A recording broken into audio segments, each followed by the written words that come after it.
Құдайдан сұраңыздар. Құрметті бауырлар, Аллахым, мені дүниеммен сынама, мені ақыретіммен сынама деп сұраңыз, иманыммен сынама. Қандай сынасаң да сен жанымда бол деңіз. Аллахсыз сынақтан өте алмайсыз.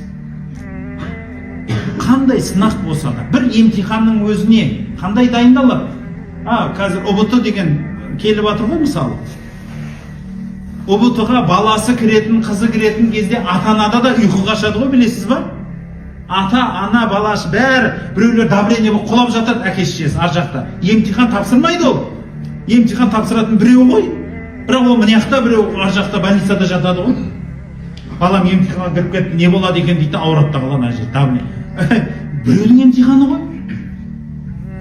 Біреудікі ғой. Дайындығына қарай жемісі болмай ма?